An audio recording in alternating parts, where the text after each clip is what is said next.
We return now to one of our main stories of the day, the escalating war in Syria following President Trump's decision to withdraw U.S. troops. Nick Schifrin is back with a lawmaker at the center of the response. In Congress, there is bipartisan anger at Turkey for its campaign inside Syria and at President Trump for withdrawing U.S. forces.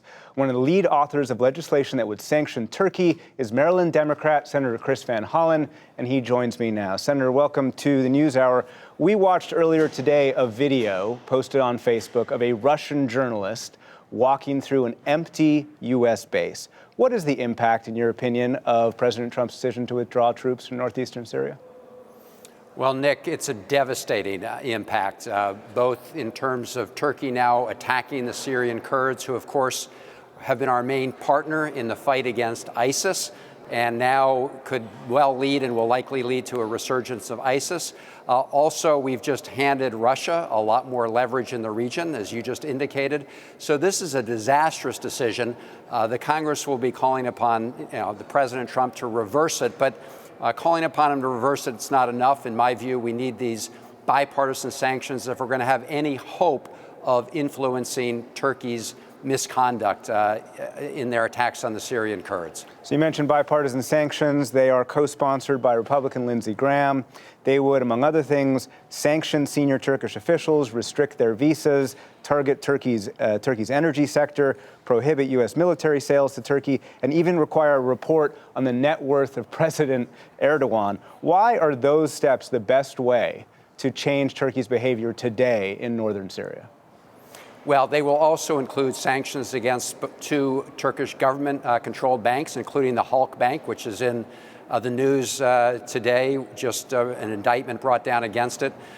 Because what we need to do is say to Turkey that you're going to feel economic pain unless you stop your aggression against the Syrian Kurds and pull back your forces and your proxies.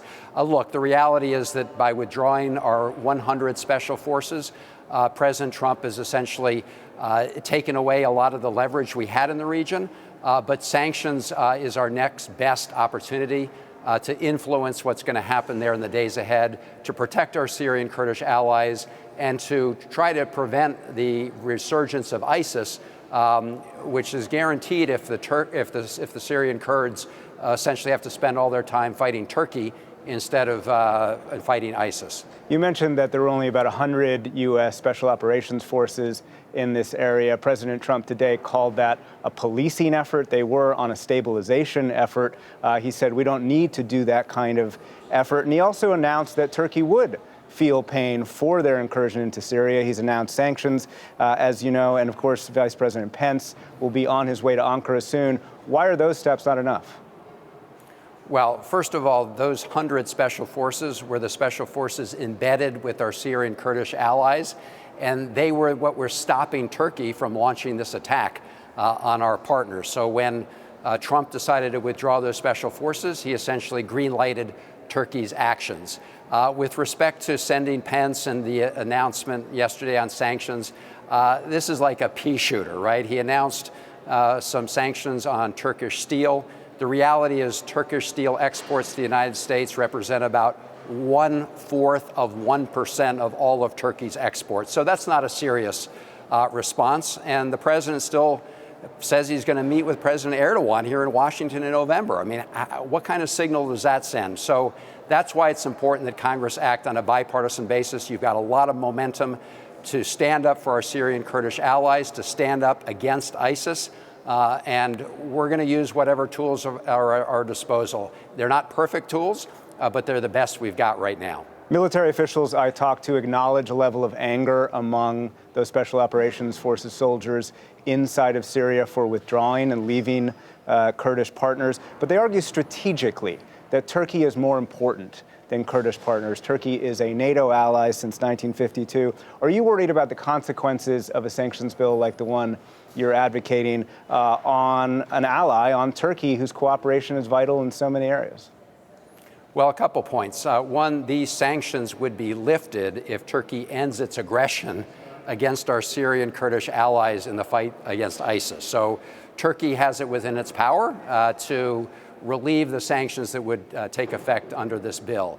Second, under President Erdogan, you've seen Turkey really take positions inconsistent with NATO priorities. For example, they just recently took delivery of the Russian S-400 air defense system. The United States and NATO said that that would put NATO pilots at risk because we want to use the advanced F-35 fighter. Turkey thumbed their nose at us. They took delivery of that system. And so we've had to discontinue our partnership with the F-35 with Turkey. That also is a tripwire for U.S. sanctions. So Turkey, under President Erdogan, has taken a number of steps that undermine its role and responsibilities in NATO. And we can't just sort of say, okay, Turkey, whatever you want. We need to insist that Turkey be a full partner in NATO and a full partner in the fight against ISIS.